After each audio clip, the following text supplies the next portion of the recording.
I was sitting on my back porch in Scottsdale, Arizona, enjoying my Saturday morning coffee when I heard what sounded like an angry mob approaching.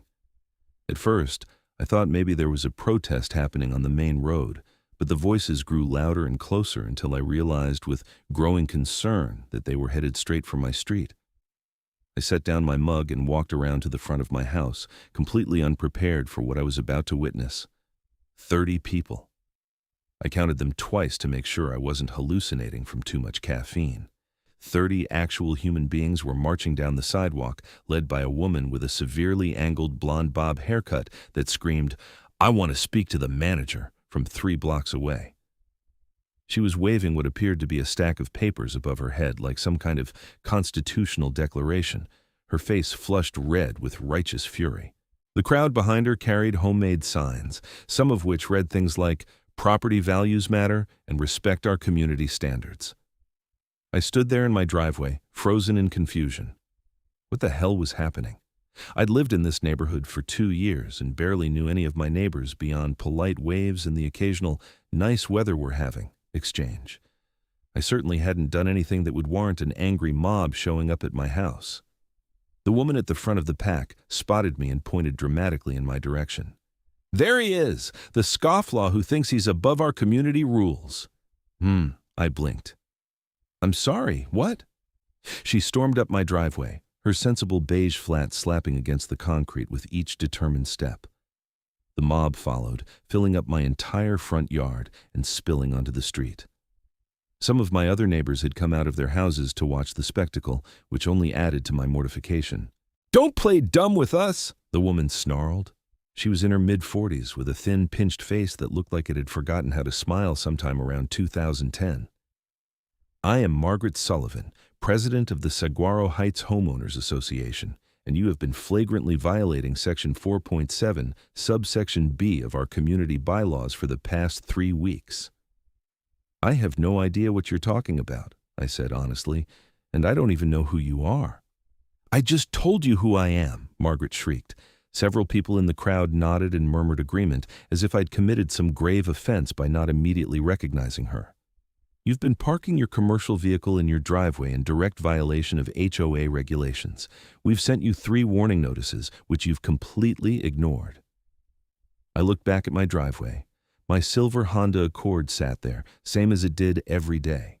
No commercial vehicle, no work truck, no van with company logos. Just my regular car that I drove to my accounting job every weekday. "That's my personal car," I said, pointing at the Accord. "I'm an accountant. I don't have a commercial vehicle." Margaret's eyes narrowed to slits. "Stop lying. We have photographic evidence." She thrust one of her papers at me. I took it and looked down at a printed photo of a large white panel van parked in a driveway. The van had magnetic signs on the sides advertising, "Pete's Plumbing, we fix your pipes fast." "This isn't my van," I said slowly, trying to remain calm, "and I'm pretty sure that's not even my house in the photo." "1247 West Saguaro Drive," Margaret announced triumphantly. "Your address?" "No," I said. "My address is 1247 West Saguaro Circle. This photo shows Saguaro Drive." A confused silence fell over the crowd. A few people pulled out their phones, probably checking Google Maps. Margaret snatched the paper back from me and stared at it, her face growing even redder. "That's impossible," she said, but her voice had lost some of its conviction. "I checked the address myself." "Drive and Circle are 2 different streets," I explained, my own irritation starting to bubble up. "They're about half a mile apart, so unless you can explain to me why 30 people just invaded my property to yell at me about someone else's van, I'm going to have to ask you all to leave." More murmuring from the crowd, this time with a distinct tone of embarrassment. Several people were already backing away, looking at each other with, "Why did we agree to this?" expressions. One man near the back actually turned and walked away entirely, shaking his head. But Margaret wasn't done. "Even if there was a small clerical error, that doesn't excuse the fact that someone in this neighborhood is violating our bylaws. And your attitude right now is exactly the kind of disrespect that undermines the authority of this HOA." "I don't live in an HOA," I said flatly. "This neighborhood isn't part of Saguaro Heights. You're thinking of the development on the other side of the highway." Margaret's mouth opened and closed like a fish. That's absolutely false. I have a map of our jurisdiction. Then your map is wrong, I replied. I specifically bought this house because it wasn't in an HOA. I made sure of that during closing. A woman in the crowd spoke up timidly. Margaret, I think he might be right. My sister lives over here, and she told me they don't have an HOA. Margaret whirled on her. Whose side are you on? Patricia? Patricia took a step back. I'm just saying, maybe we should double-check before we... I am the president of this HOA, Margaret shouted. I've been maintaining property values and enforcing community standards for 7 years. I think I know which houses fall under our jurisdiction. Clearly you don't, I said, my patience wearing thin. Now I'm going to ask one more time, politely, for all of you to leave my property. Margaret stabbed a finger at me. We're not going anywhere until you acknowledge your violations and agree to remove that commercial vehicle. For the last time, I don't have a commercial vehicle. Then who does? Margaret demanded. I don't know. Probably whoever lives at 1247 West Saguaro Drive, which again is not me. The situation was getting ridiculous. About half the crowd had already dispersed, clearly wanting no part of this disaster. The remaining 15 or so people looked torn between supporting their HOA president and acknowledging that they'd made a huge mistake. Then, Margaret made everything infinitely worse. I'm calling the police, she announced, pulling out her phone. This is harassment and obstruction of HOA business. You're on my property yelling at me about violations I didn't commit in an HOA I'm not part of, I said incredulously. I'm the one being harassed. But she was already dialing. I stood there in disbelief as she put the phone to her ear and waited. When someone apparently answered, she launched into a dramatic explanation. Ciao. Yes, hello. I need officers at 1247 West Saguaro Circle immediately. I'm the president of the Saguaro Heights HOA, and we're being threatened by an aggressive homeowner who's refusing to comply with community regulations. He's being very hostile, and I fear for my safety. My jaw dropped. I haven't threatened anyone. You brought a mob to my house. Margaret held up a hand to shush me while continuing to speak to the dispatcher. Yes, there are about 15 of us here. He's become increasingly agitated. Please hurry. She hung up and gave me a smug look. The police will sort this out. I should have gone inside and locked the door. I should have called my own lawyer. Instead, I just stood there, stunned by the sheer audacity of this woman. The remaining neighbors looked deeply uncomfortable now, shifting their weight and avoiding eye contact. Margaret, maybe we should just go, one man said. I think there's been a misunderstanding. There's been no misunderstanding, Margaret insisted. This is exactly the kind of defiance that threatens our entire community structure. If we don't stand firm, everyone will think they can just ignore the rules. But he's not in the HOA, Patricia said again, more forcefully this time. My sister confirmed it. This whole street is outside the Saguaro Heights boundary. Your sister is mistaken. I rubbed my temples, feeling a headache coming on. Look, when the police get here, I'm going to explain the situation. They're going to tell you that you have the wrong address in the wrong neighborhood. And then hopefully you'll all leave and I can salvage what's left of my Saturday morning. We'll see about that, Margaret said primly, crossing her arms. We stood there in awkward silence for about 10 minutes. More neighbors had come out to watch, including old Mrs. Chen from across the street, who was recording everything on her phone. At least I'd have evidence of this insanity if I needed it. When the police cruiser finally pulled up, I actually felt relieved. 2 officers got out, both looking like they'd rather be anywhere else. The first one, a tall Hispanic man with tired eyes, approached us with his hand resting casually on his belt. Someone want to tell me what's going on here? He asked. Margaret rushed forward before I could speak. Officer, thank goodness you're here. I'm Margaret Sullivan, president of the Saguaro Heights Homeowners Association. This man has been violating our community bylaws and has refused to comply despite multiple warnings. When we came here today to address the situation, he became hostile and threatening. The officer looked at me. Is that true? No, I said. None of that is true. I'm Harrison Palmer, and I own this house. I'm not part of any HOA. These people showed up at my house accusing me of parking a commercial vehicle in my driveway, but as you can see, that's just my regular car. The van in question apparently belongs to someone at a different address on a different street. The second officer, a younger woman with her hair pulled back in a tight bun, was already looking at the papers Margaret had thrust at her. "Madam, this photo shows an address on Saguaro Drive. This is Saguaro Circle." "It's a clerical error," Margaret insisted. "The point is that someone is violating the rules, and this man's refusal to cooperate is—" "Is he part of your HOA?" the first officer interrupted. Margaret hesitated. "Well, technically there may be some question about the exact boundaries, but—" "So no," the officer said. "Madam, you can't enforce HOA rules on someone who's not in your HOA." "But the property values—" "Not relevant if he's not in your HOA." The officer turned to me. "Sir, did you ask these people to leave your property?" "Multiple times," I confirmed. He looked back at Margaret. "Madam, you need to leave, now. You and everyone else here." Margaret's face had gone from red to purple. "This is outrageous. We have every right to protect our community." "You have the right to enforce rules within your HOA boundaries," the officer said patiently. "You don't have the right to trespass on private property and harass people who aren't in your HOA. If you don't leave right now, I'm going to have to cite you for trespassing." The remaining crowd members didn't need to be told twice. They scattered like roaches when the lights turn on, hurrying back to their cars and houses. Within 30 seconds, it was just Margaret, me, and the two officers. Margaret stood her ground for a moment longer, then turned on her heel and marched toward a white Lexus SUV parked down the street. Before she got in, she shouted back at me, "This isn't over. I'll be filing a formal complaint." "With who?" I called back. "I'm not in your HOA." She slammed her car door and drove off with a screech of tires. The officers turned back to me, and the first one handed me a business card. "If she comes back or continues to harass you, give us a call and ask for Officer Hernandez," he said. "We'll document it." "Thanks," I said, pocketing the card. "I appreciate you clearing that up." "People get crazy about HOAs," Officer Hernandez said with a slight grin. "I've seen some wild stuff, but 30 people at the wrong house is a new one. You might want to consider a no trespassing sign just in case." After they left, I finally went back inside, my coffee now cold and my peaceful Saturday morning thoroughly destroyed.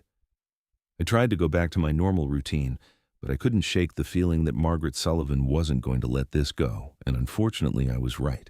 Monday morning, I was at work reviewing a client's tax returns when my phone rang. Unknown number. I debated letting it go to voicemail, but something made me answer. "Is this Harrison Palmer?" a clipped professional voice asked. "Yes, who's calling?" "This is Denise from the City of Scottsdale Code Enforcement Division. We've received a complaint about your property at 1247 West Saguaro Circle. Multiple violations have been reported." I closed my eyes and counted to 5. "Let me guess. Margaret Sullivan filed the complaint?" There was a pause. "I can't disclose who filed the complaint, but we're required to investigate all reports. I need to schedule an inspection of your property." "What violations am I supposedly committing?" The complaint lists several issues: unauthorized commercial vehicle storage, lawn maintenance below community standards, exterior paint in a non-approved color, and failure to maintain proper fence height regulations. "None of that is true," I said. "My car is personal, my lawn is fine, my house was painted by the previous owner 5 years ago, and I don't even have a fence." "Sir, I still need to do an inspection to verify compliance with city codes." I rubbed my forehead. "Fine. When?" We scheduled the inspection for Wednesday afternoon. I'd have to leave work early, but at least it would clear up this nonsense once and for all. Or so I thought. Tuesday evening, I got home from work to find a letter taped to my front door. It was unofficial-looking letterhead from the Saguaro Heights HOA, addressed to the owner of 1247 West Saguaro Circle. The letter informed me that I was being fined $500 for failure to respond to previous HOA notices and for hosting an unauthorized gathering on my property. The unauthorized gathering was apparently referring to Margaret's mob that she herself had brought to my house. I had to laugh at the sheer absurdity. This woman was actually trying to find me for the chaos she'd created. I took a photo of the letter and sent it to a lawyer friend of mine, Jacob, with a message. "Is this legal?" He called me 5 minutes later. "Hell no, that's not legal. You're not in an HOA, so they have no authority to fine you for anything. This is harassment. You need to send them a cease and desist letter." Can you write one for me?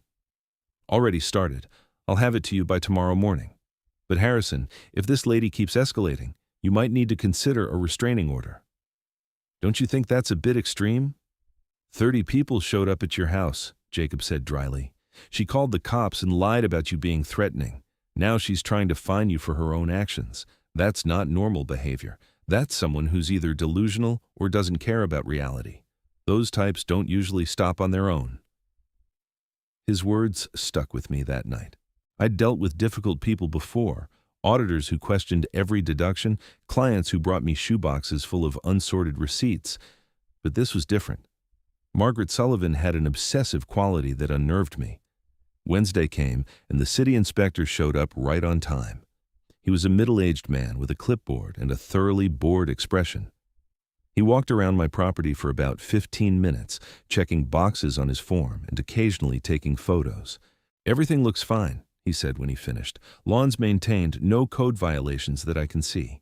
Your house is well within the acceptable color palette for the city, and since you don't have a fence, there's obviously no fence height issue.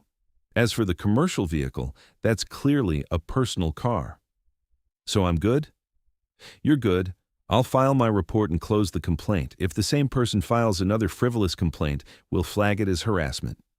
The same person already caused a pretty big incident here on Saturday," I said, and proceeded to tell him about Margaret and her mob. His expression shifted from bored to interested. "Was that the thing on Saguaro Circle? My buddy's wife was in that crowd. She came home mortified, said their HOA president had marched them all to the wrong house. That would be the one." "Jesus," he said, shaking his head. "Yeah, I'll make a note in my report about the harassment angle. You might want to start documenting everything. Take photos, keep letters, save emails. If she keeps this up, you'll need evidence for court." Court. Great. That was exactly how I wanted to spend my time and money.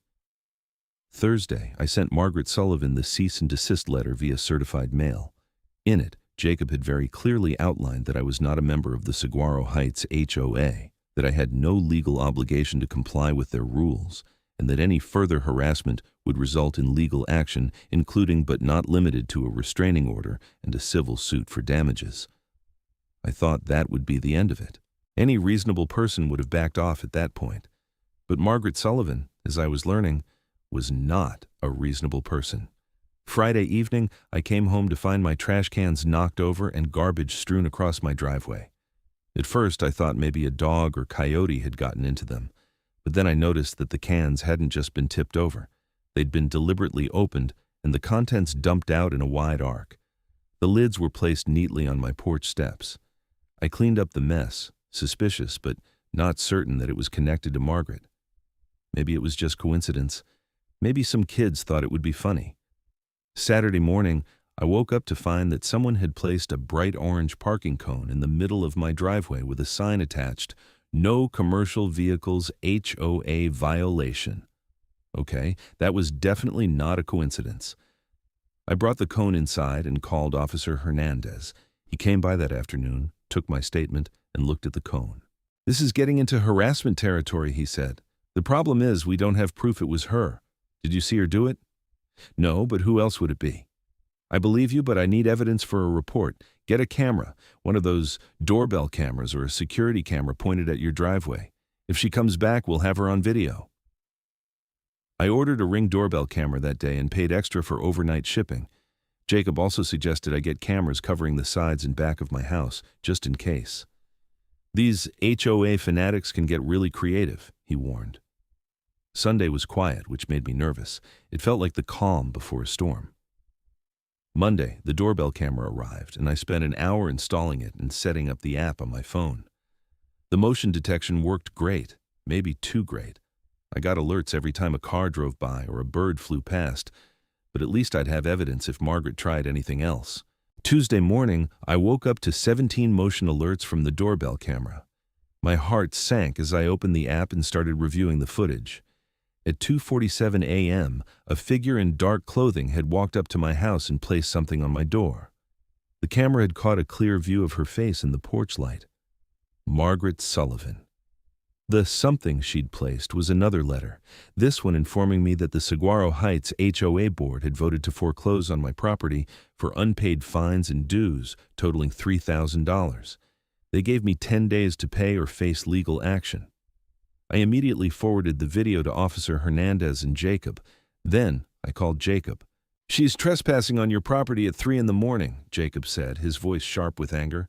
"That's enough for a restraining order right there, and this foreclosure threat is completely bogus. They can't foreclose on a property that's not in their HOA. I'm filing for an emergency restraining order today." "Will that actually stop her?" "If she violates it, she'll be arrested. Most people don't want that on their record. Most people don't form a mob and march to the wrong house." "Fair point," Jacob conceded. The emergency restraining order hearing was scheduled for Thursday morning. I had to take time off work, which meant rescheduling 3 client meetings, but this had gone far enough. I needed it to stop. Wednesday night, I got another motion alert at 11:34 p.m. This time, Margaret had brought friends. 4 people in total, all wearing dark clothing, walked up to my house carrying paint cans.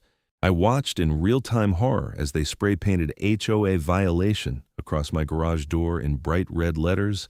Then they painted "Pay Your Dues" on my driveway. I called 911 immediately. "Someone's vandalizing my property right now. I have them on camera."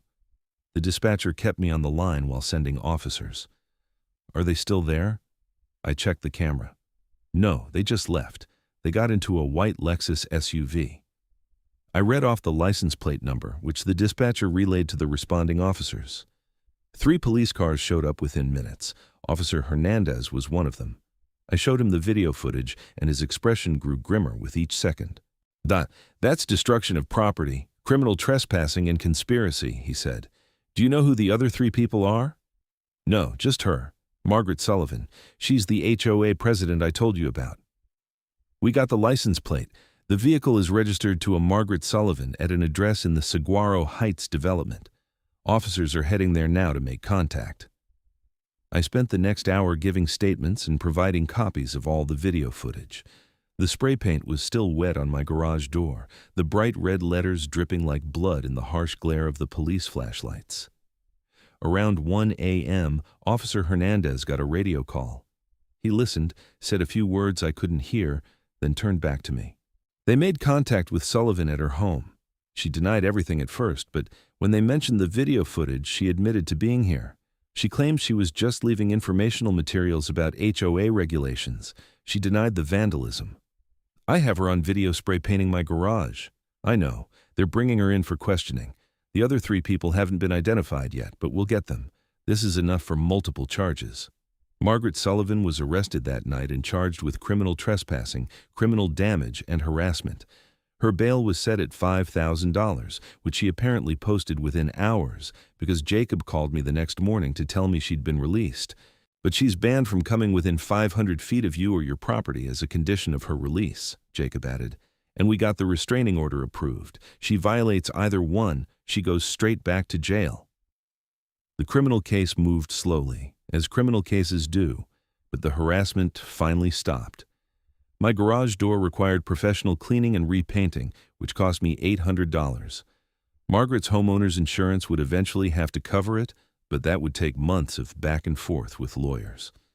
In the meantime, word had spread through both neighborhoods about what had happened.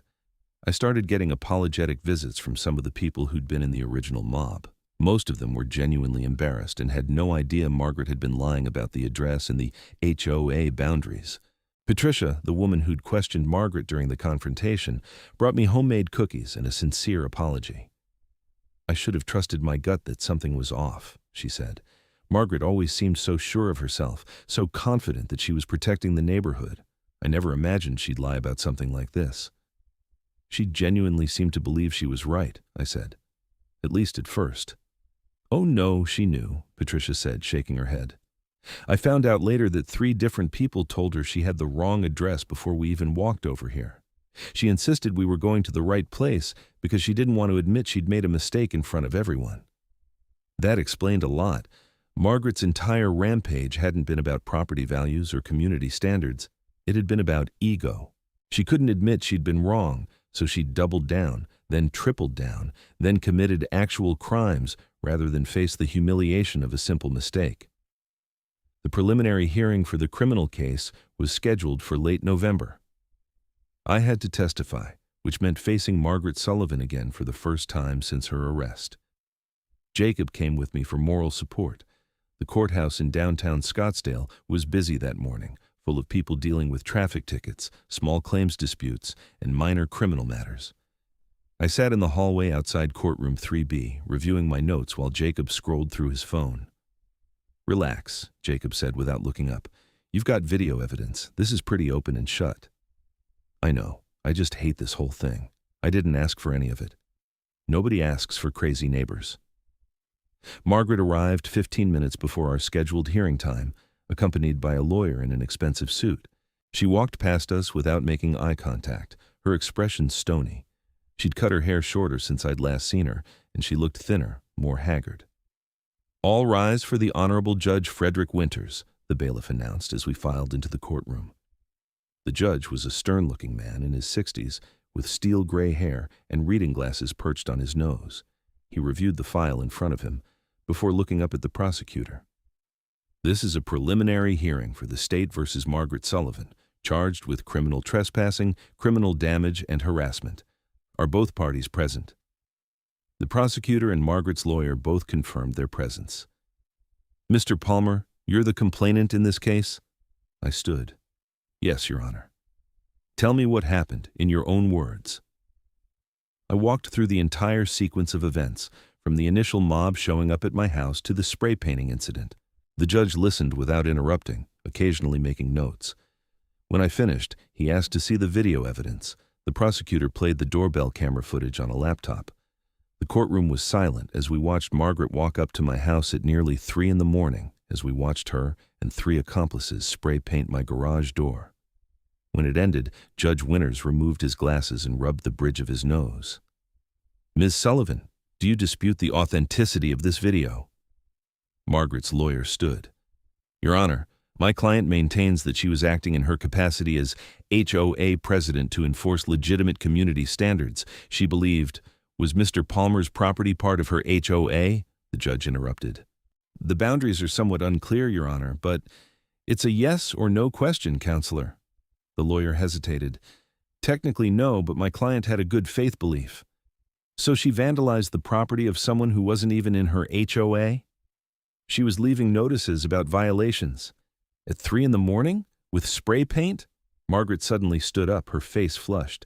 "Your Honor, if I may explain." "Ms. Sullivan, sit down and let your attorney speak." "But you don't understand. That neighborhood affects our property values.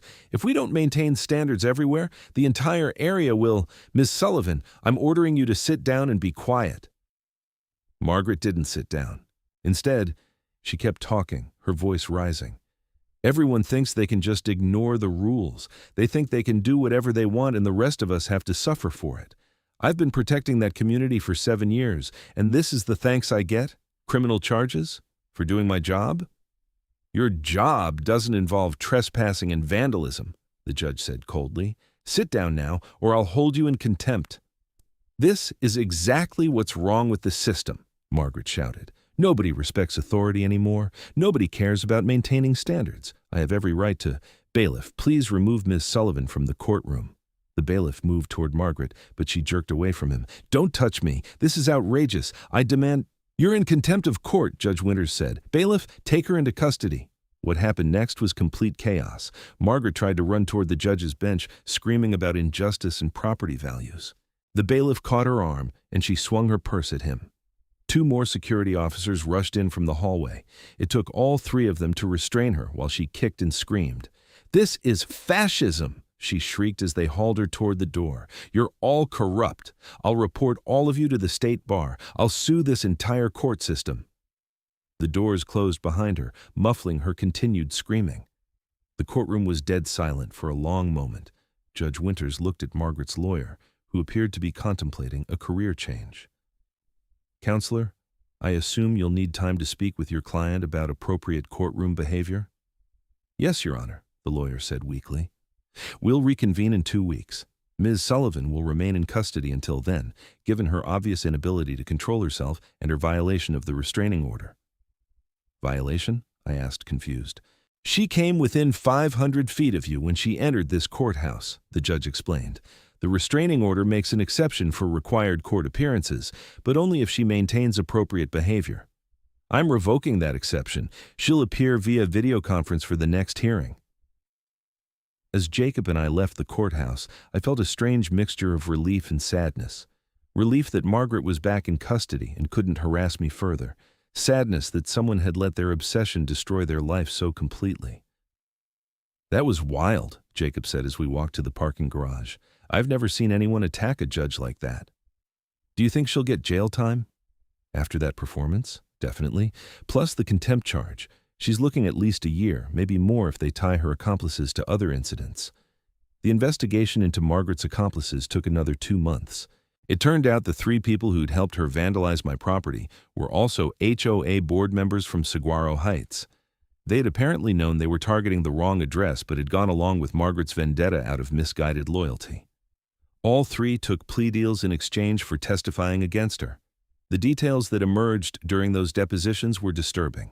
Margaret had been running the Saguaro Heights HOA like a personal fiefdom for years, fining residents for minor infractions, denying reasonable requests for exterior modifications, and allegedly pocketing some of the HOA dues for personal expenses.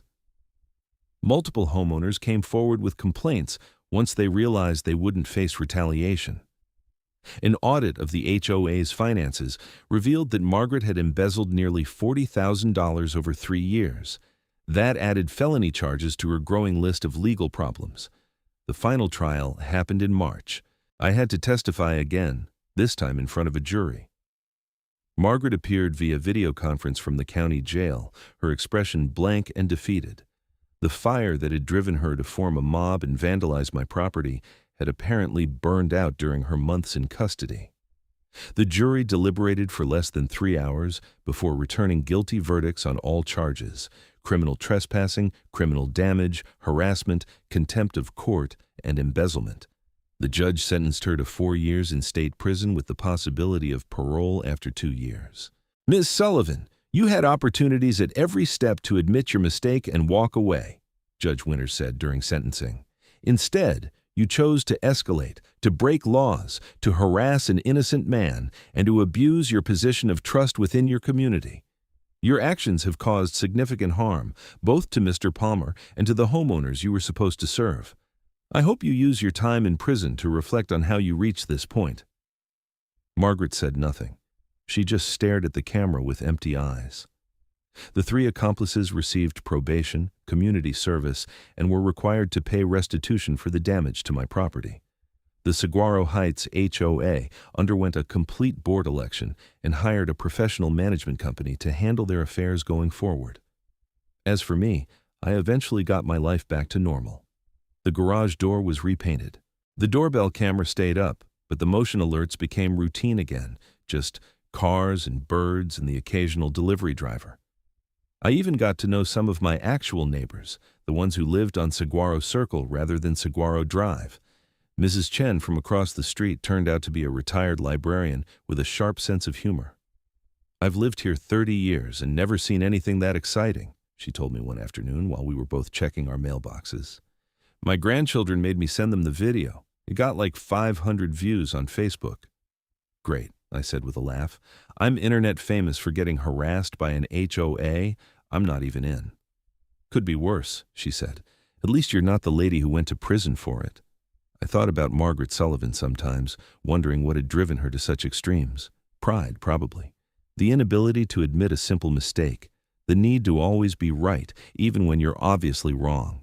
It was a cautionary tale about letting small amounts of power go to your head, about the danger of caring more about being in control than being correct. I never did find out what happened to the actual person who lived at 1247 West Saguaro Drive, the one with the plumbing van that had started this whole mess. I drove past that address once, curious. The van was still there, parked in the driveway, its magnetic signs advertising pipe repair.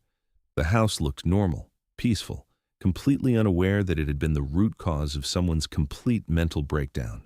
Life moved on. I got a promotion at work. I started dating someone I met through a friend. I even considered running for the local city council, though I ultimately decided I'd had enough of community governance to last a lifetime. The only lasting reminder of the whole incident was the doorbell camera, which I kept active even though the threat had passed.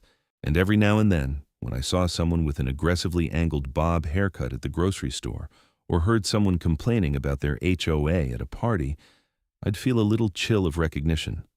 Because Margaret Sullivan hadn't been evil or malicious, not really. She'd been ordinary. A middle-aged woman with too much time, too much authority, and not enough self-awareness. She'd convinced herself that enforcing rules was the same as doing good, that being in charge meant always being right. And that's what made the whole thing so disturbing. Margaret could have been anyone. She could have been my neighbor, my co-worker, someone I passed at the coffee shop every morning without a second glance.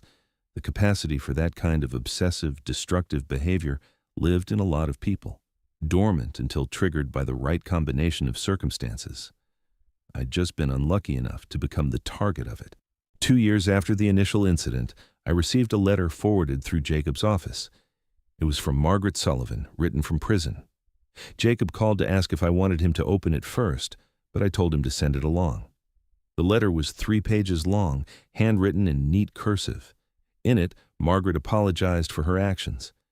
She explained that she'd been diagnosed with an obsessive-compulsive disorder and a personality disorder during her psychological evaluation for the trial. She'd started therapy and medication in prison and was beginning to understand how badly she'd lost perspective. I convinced myself I was protecting something important, she wrote. But really, I was just feeding my own need for control. I destroyed my life, damaged my community, and traumatized you for absolutely no good reason. I'm not asking for forgiveness because I don't deserve it. I just wanted you to know that I understand what I did was wrong, and I'm sorry. I read the letter twice, then filed it away in the folder with all the other documents from the case. I didn't respond. I didn't know what I would say, even if I wanted to. Jacob asked me if I felt closure. I told him I wasn't sure closure was the right word.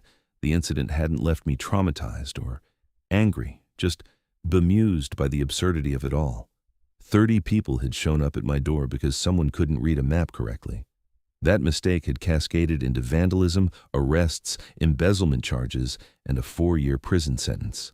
All because someone couldn't say 3 simple words. I was wrong. Sometimes I told the story at parties, usually after a few drinks when the conversation turned to nightmare neighbor stories. People always laughed in disbelief at the image of 30 people marching down the street to the wrong house. They laughed at Margaret spray painting my garage at 3 a.m. They laughed at her complete meltdown in court. But I didn't laugh anymore. I'd been there. I'd seen the genuine fury in her eyes, the absolute conviction that she was right and I was wrong. I'd watched someone implode in real time, destroying everything they'd built over something that should have been a minor embarrassment at most. It wasn't funny. It was just sad. The HOA system itself wasn't the problem, I eventually realized. Plenty of HOAs functioned perfectly fine, maintaining common areas and enforcing reasonable standards that genuinely improved quality of life for residents. The problem was people like Margaret, who used that system to feed their own psychological needs, who turned community leadership into personal power, who couldn't separate their identity from their position. I made sure to tell people that when I shared the story, because the real lesson wasn't HOAs are bad. It was unchecked authority corrupts, and even small amounts of power can destroy someone if they don't have the self-awareness to handle it responsibly. 3 years after the initial incident, the Saguaro Heights HOA sent me an invitation to their annual community barbecue. It was a gesture of goodwill, Patricia explained when she dropped it off in person. The new board wanted to officially apologize for what had happened and to build better relationships with the surrounding neighborhoods, even the ones not technically part of their HOA. I went, mostly out of curiosity. The barbecue was held in a large park at the center of the Saguaro Heights development, with families scattered across the grass and the smell of grilling meat filling the air. Patricia introduced me to the new HOA president, a mild-mannered retired teacher named Bernard who seemed genuinely committed to running things more democratically. "We've implemented a bunch of new rules," he explained as we stood in line for hamburgers. "All board decisions have to be voted on by the membership. We publish financial statements quarterly, and we hired an ombudsman to handle complaints about board members, basically trying to make sure what happened with Margaret never happens again." "Sounds like good changes," I said. "It's been an adjustment," he admitted. "Some people liked how Margaret ran things, the iron fist approach. They think we're too soft now, but most folks are relieved.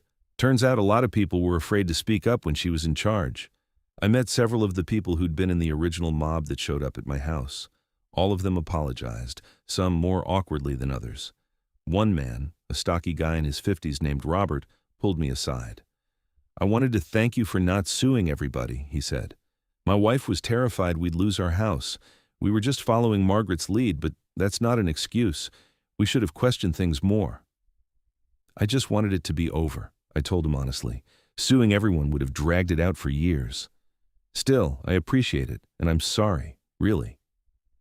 The barbecue was actually pleasant. I met nice people, ate decent food, and even exchanged phone numbers with a couple who shared my interest in hiking. By the time I left, I felt like maybe something positive had emerged from the disaster after all. The community had been forced to confront its problems and make real changes. People had learned to question authority and think critically instead of just following whoever seemed most confident. And I'd learned to install security cameras before problems escalated. Life continued its steady march forward. Margaret Sullivan was eventually paroled after serving 2.5 years. I heard through Patricia that she'd moved to New Mexico to live with a sister, trying to start fresh somewhere. Nobody knew her story. I hoped she'd found peace and stability, though I had no desire to ever interact with her again. The house at 1247 West Saguaro Drive eventually sold. The new owners got rid of the plumbing van, replacing it with a sensible sedan. I wondered if they knew about the chaos their address had caused, if the real estate agent had mentioned it during the sale. Probably not. It was one of those stories that lived in neighborhood whispers, but never made it into official property disclosures. My own house continued to be a peaceful refuge, exactly what I'd wanted when I specifically bought outside of an HOA. I painted my door purple one year just because I could, without having to submit an application or wait for approval from a board of busybodies. I parked my car wherever I wanted in my own driveway. I let my grass go a little longer than suburban perfect because I was busy and it didn't actually matter. These tiny freedoms felt significant now in a way they hadn't before. I'd almost lost them to someone else's delusion, someone who genuinely believed she had authority over my life despite no legal basis whatsoever. It was a reminder to never take autonomy for granted, to always question people who claimed authority over you, and to check whether they actually had it. 5 years after the incident, I was browsing Reddit when I came across a post in a legal advice subreddit. HOA president showed up at my house, but I'm not in an HOA. What do I do? I smiled and wrote a detailed response about security cameras, cease and desist letters, and documenting everything. I told an abbreviated version of my own story as a warning about how quickly these situations could escalate. The original poster thanked me and said they'd follow my advice. That became a strange sort of hobby. I'd search for HOA conflict posts and offer advice based on my experience. I even did an AMA that got picked up by a few news sites. I was harassed by an HOA I wasn't even in AMA. Thousands of people commented with their own horror stories. Apparently my experience wasn't even unique. HOA overreach was shockingly common, and Margaret Sullivan had plenty of spiritual siblings across America, petty tyrants wielding clipboards and community bylaws like weapons. The attention was weird but also validating. I wasn't crazy for thinking the whole thing had been absurd. Other people recognized it immediately. Some had lived through similar situations. Others were currently dealing with their own HOA nightmares. I tried to help where I could, offering practical advice and the contact information for lawyers who specialized in HOA disputes. And through it all, I stayed in my little house on Saguaro Circle, grateful every single day that I'd made the decision to buy outside an HOA. Sure, my neighbor's yard wasn't always perfectly maintained. Sometimes people parked cars on the street overnight, One house had a bright yellow door that would have given Margaret Sullivan an aneurysm. But it was freedom. Real freedom. The freedom to live your life without someone else dictating the color of your mailbox or the height of your grass or whether your car counted as commercial. The freedom to make small choices about your own property without navigating a bureaucracy designed to enforce conformity. That freedom was worth more than any theoretical property value increase. It was worth more than uniform neighborhood aesthetics. It was worth exactly what I'd paid for it when I refused to back down to Margaret Sullivan's mob, when I installed the cameras and called the police and let the justice system do its work. In the end, Margaret Sullivan had inadvertently done me a favor. She'd shown me exactly why I'd made the right choice. She'd validated my instinct to avoid HOAs in the most dramatic way possible. And she'd given me a story I'd be telling for the rest of my life, a story about mob mentality and mistaken addresses and the dangers of unchecked authority. I never got an HOA notice again, though occasionally someone would leave restaurant menus or political flyers on my door. Each time the doorbell camera would alert me, and for just a second, my heart would jump before I saw it was nothing, just a teenager earning minimum wage or a volunteer collecting signatures. The trauma wasn't deep, but it had left small marks, tiny scars of wariness that probably wouldn't ever fully disappear. But those scars were manageable. I'd survived someone's complete psychological breakdown directed at me personally. I'd faced down a mob. I'd testified in court multiple times. I'd navigated a criminal justice system I'd hoped never to interact with, and I'd come out the other side with my house, my freedom, and my sanity intact. Margaret Sullivan, wherever she was in New Mexico, couldn't say the same. She'd lost everything: her position, her reputation, her freedom, her money, her home. All because she'd checked the wrong address on a map and then refused to admit the mistake. All because she'd valued being right over being reasonable. All because she'd let a tiny amount of power corrupt her completely. Sometimes I still drove past 1247 West Saguaro Drive, the house that had started everything. It looked peaceful now, with neat landscaping and a basketball hoop in the driveway. Normal, innocent, completely unaware of the destruction its address had caused to someone a half-mile away who just happened to live at the same house number on a different street. That's the thing about chaos. It often starts with something small, a clerical error, a misread map, a simple mistake that could be corrected with 3 words. I was wrong. But when those words never come, when pride and ego take over, when someone would rather destroy everything than admit a mistake, that's when the small error becomes a catastrophe. I'd witnessed a catastrophe in slow motion. I'd been the target of it, and I'd survived it. That was enough. I didn't need Margaret's forgiveness, and I didn't need to forgive her. We'd both just moved on, living our separate lives, connected forever by one absurd incident that neither of us could ever fully escape. The doorbell camera stayed. The security system stayed. The slight wariness whenever I saw someone approaching my house stayed. These were the permanent marks of having been through something strange and frightening and ultimately absurd. They were reminders to stay vigilant, to document everything, to never assume that reasonable people would behave reasonably when given even small amounts of power. But mostly, life just continued. I went to work, paid my bills, mowed my lawn when I felt like it, and enjoyed the simple freedom of living in a house that was truly mine, subject to no one's authority but my own and the basic laws that applied to everyone. It was exactly what I'd wanted. It was exactly why I'd bought where I did. And every time I pulled into my driveway and saw my purple front door and my slightly too long grass and my regular Honda Accord that wasn't remotely commercial, I smiled. Because Margaret Sullivan's mob had come to the wrong house, but I'd been the right person to be there. Someone who would stand up for themselves, someone who would document and fight back and refuse to be intimidated by baseless claims of authority. The wrong house, but the right person. That made all the difference. And in the end, justice had been served, lessons had been learned, and I still had my freedom. That was as close to a happy ending as a story like this could get.